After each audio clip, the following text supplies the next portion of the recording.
What is up guys, Wraec is here with a new video, and today we want to have a look at Dark SL30. Yeah, we actually managed to clear it during my last live stream with Mockman as the main damage dealer for the entire run. You can see my copy in the background.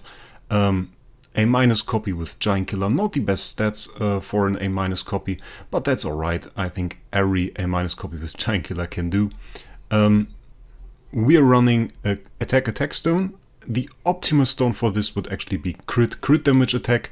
In that case, if you have that stone, you will need to switch out the crit imprint I use for holy damage. That would actually be a little bit better.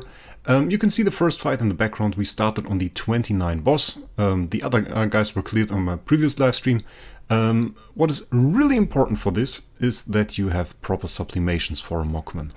Mockman is not really great if you don't have the active skill sublimation. Like, the full active skill sublimation will triple your damage, and if you have the sublimation for the passive 2 as well, that will help a ton, because that will actually allow you to target 3 enemies on turn 1 with this active skill, which is absolutely huge. I also have the basic skill sublimation, gives you another 50% crit damage, and beyond that actually adds a little bit of healing to him, so that's quite nice. During the run I actually switched between Unbending Will and Balance Strike.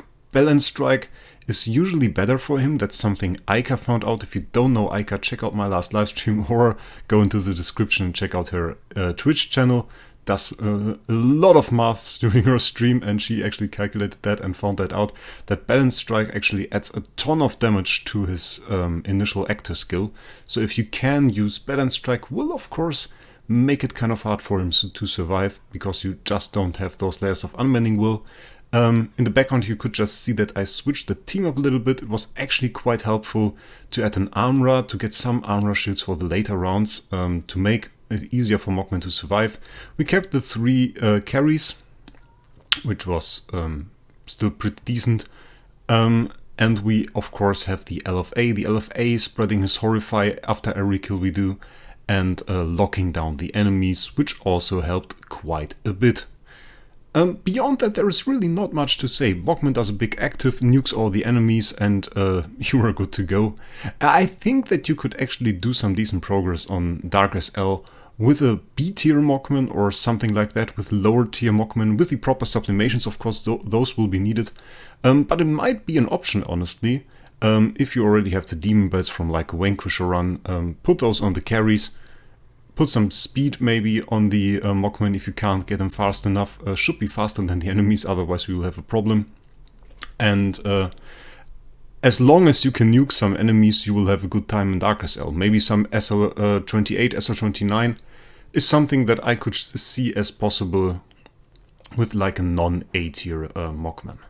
So if you try that, definitely let me know. Now we have some really cool clears. You could just see 0 damage on SL30.3, quite insane. And now going into the final fight against the boss, we had to add 1 Snowheart into this fight, because the boss was actually faster than my Mockman, and that didn't work out too well for us. But you can see Mockman just bursts the boss down on turn 1. Absolutely huge, absolutely insane damage. And yeah, basically finishing up here right now. Last 2 enemies can't really do a whole lot. And if you care for Mockman and want to know more about him, I have made like 5 videos on him, analyzing every little aspect of what he has. We finishing here again with a 0 damage from the enemies, flawless victory. And yeah, that's actually my 3rd SL30 that I cleared.